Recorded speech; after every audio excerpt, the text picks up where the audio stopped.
தஹாபல் இல்மி மௌத்து அஹ்லிஹி. இல்மு சென்று விடும், இல்மு அழிந்து விடும் என்றால் என்ன? அந்த இல்மு உடையவர்கள் மௌத்தாகிவிட்டால் அதுதான் இல்முடைய மௌத்து, இல்முடைய அழிவு.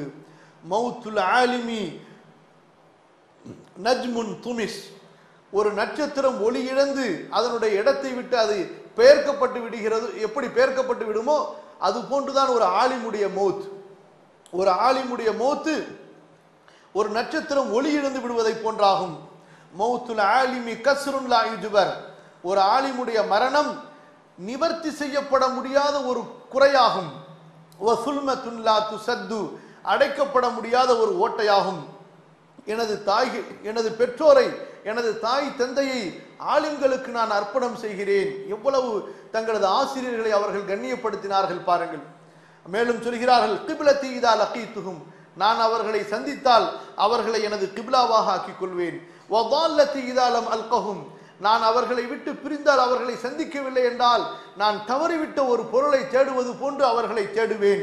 லா கைர ஃபின்னாசி இல்லா பிஹிம். லா கைர ஃபின்னாசி இல்லா பிஹிம். மக்களிலே எந்த நன்மையும் இல்லை ஆலிம்கள் இல்லாமல். மக்களில் எந்த நன்மையும் இல்லை ஆலிம்கள் இல்லாமல். இவ்வளவு உயர்ந்த கண்ணியம் யாருக்கு இருக்கிறது? ஆலிம்களுக்கு இருக்கிறது. அந்த கண்ணியத்தை அடைந்து அந்த உயர்வை அடைவதற்குத்தான் சகோதரிகளை நீங்கள் இந்த இடத்திற்கு வந்திருக்கின்றீர்கள். அதற்குரிய ஒரு தகுதி உள்ளவர்களாக நீங்கள் ஆக வேண்டும். அப்துல்லாஹ் இப்னு அம்ர் ரலியல்லாஹு அன்ஹு அறிவிக்கக்கூடிய ஹதீஸை பாருங்கள். இமாம் அல்பானி ரஹ்மத்துல்லாஹி அலைஹி சஹீஹ் என்று பதிவு செய்த ஹதீஸ். அல்லாஹ்வுடைய தூதர் ஸல்லல்லாஹு அலைஹி வஸல்லம் சொல்கிறார்கள், இன்னல்லாஹ லா யக்பதுல் இல்ம இன்திஸாஅன் மினன் நாஸ். இல்மை அல்லாஹ் தஆலா மக்களிடமிருந்து அப்படியே பிடுங்கி விட மாட்டான். வலாக்கின் யக்பதுல் உலமாஅ பிஇல்மிஹிம். ஆலிம்களை அவர்களுடைய இல்முகளோடு அல்லாஹ் கைப்பற்றி விடுகிறான், உயிர் வாங்கிக் கொள்கிறான். ஹத்தா இதா லம் யப்க ஆலிமுன். ஒரு ஆலிமும் அங்கே இருக்க மாட்டார்.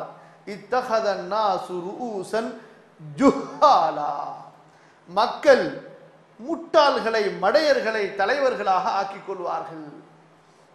ஃபசுஇலு. அப்போது அந்த ஜாகில்களிடத்தில் கேட்கப்படும் போது ஃபஅஃப்தௌ பிகைரி இல்மின். இல்ம் இல்லாமல் மார்க்கத்தை பற்றி ஃபத்வா சொல்லி விடுவார்கள். ஃபதல்லு வஅதல்லு. தாங்களும் வழிகட்டு பிறரையும் வழிகெடுத்து விடுவார்கள். இந்த ஹதீஸிலே அல்லாஹ்வுடைய தூதர் ஸல்லல்லாஹு அலைஹி வஸல்லம் எப்படிப்பட்ட ஒரு எச்சரிக்கையை சொல்கிறார்கள்? இந்த இல்மை கற்றுக்கொண்டே இருங்கள். சரி, இந்த ஹதீஸ் பலருக்கு சொல்வார்கள், இந்த ஹதீஸை பலர் பேசுவார்கள், உங்களுக்கு சொல்லி இருக்கலாம் கூட.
அடையாளம் காட்டுகிறான்?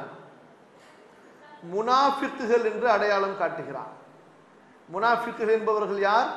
ரசூலுல்லாஹி ஸல்லல்லாஹு அலைஹி வஸல்லம் அவர்களை பரிகாசம் செய்தவர்கள், அவர்களிடத்தில் மரியாதையாக நடக்காதவர்களை முனாஃபிக்குகள் என்று அல்லாஹ் சொல்கிறான். ஒரு முக்கியமான அத்தியாயம் குர்ஆனிலே இடம்பெறுகிறது. அந்த அத்தியாயத்திலே அல்லாஹு தஆலா ஒரு முக்கியமான இறை தூதருடைய நிகழ்வை சொல்கிறான். அந்த அத்தியாயத்தை ஒவ்வொரு ஜும்ஆவிலும் நாம் ஓதுவதை ரசூல் ஸல்லல்லாஹு அலைஹி வஸல்லம் நமக்கு சுன்னத்தாக ஆக்கி இருக்கிறார்கள். அந்த அத்தியாயம் என்ன அத்தியாயம்? சூரத்துல் கஹ்ஃப். காஃப் இல்ல, சூரத்துல் கஹ்ஃப். காஃப் என்றால் அது வேற அத்தியாயம். சூரத்துல் கஹ்ஃப். அந்த அத்தியாயத்திலே மாணவர் எப்படி இருக்க வேண்டும் ஆசிரியரிடத்திலே என்பதற்காகவே ஒரு பெரிய இறை தூதர், உலுல் அஸ்முடைய இறை தூதரை மாணவராக ஆக்கி. யாரை மாணவராக்குகிறான்? உலுல் அஸ்ம். அதாவது ரசூல்மார்கள் நபிமார்களிலேயே 5 பேர்கள் தான் மிக மிக மிக மிக உயர்ந்தவர்கள். அவர்களிலே முதலாமவர் முஹம்மது ரசூலுல்லாஹ் ஸல்லல்லாஹு அலைஹி வஸல்லம், பிறகு இப்ராஹிம் அலைஹி ஸலாத்து வஸலாம், மூசா அலைஹி ஸலாத்து வஸலாம், ஈசா அலைஹி ஸலாத்து வஸலாம், நூஹ் அலைஹி ஸலாத்து வஸலாம். இதிலே மூசா நபியை அல்லாஹ் மாணவராக ஆக்கி, அதுவும் யாருக்கு மாணவராக ஆக்குகிறான்? அவரை விட உயர்ந்த ஒருவருக்கு அல்ல, அவரை விட தரஜாவிலே கம்மியான ஒருவருக்கு மாணவராக ஆக்கி, ஒரு மாணவர் ஆசிரியரிடத்திலே கல்வி படிக்கும் போது எப்படி நடந்து கொள்ள வேண்டும் என்பதை அல்லாஹ் நமக்கு ஒரு வரலாறாக, ஒரு பாடமாக, படிப்பினையாக காண்பித்து தருகிறான். இப்போது நாம் அந்த வரலாறை பற்றி விரிவாக இங்கே பேச முடியாது, பேசுவதற்குரிய நேரமும் பத்தாது. அதை அடிப்படையாக வைத்துத்தான் இந்த இடத்திலே நாம் இந்த விஷயங்களை இமாம் ஆஜுரியுடைய கிதாபிலிருந்து உங்களுக்கு சொல்கிறோம். முதலிலே நீங்கள் உங்களது ஆசிரியர்களிடத்திலே பழகும் போதும் பேசும் போதும் உங்களுடைய பேச்சில், உங்களுடைய பழக்கத்தில் மென்மை இருக்க வேண்டும், முரட்டு சுபாவம் இருக்கக்கூடாது. ஆசிரியர்களிடத்தில் கரடு முரடாக, தமிழிலே சொல்வது போன்று காட்டான் பேசுவது போன்று, படிக்காத மக்கள், கல்வி இல்லாதவன் கத்துவது போன்று, ஒரு ஒழுக்கம் இல்லாமல் நடந்து கொள்வது போன்று ஆசிரியர்களிடத்திலே பழகக்கூடாது. எம்ஷி பி ரிஃப்கின்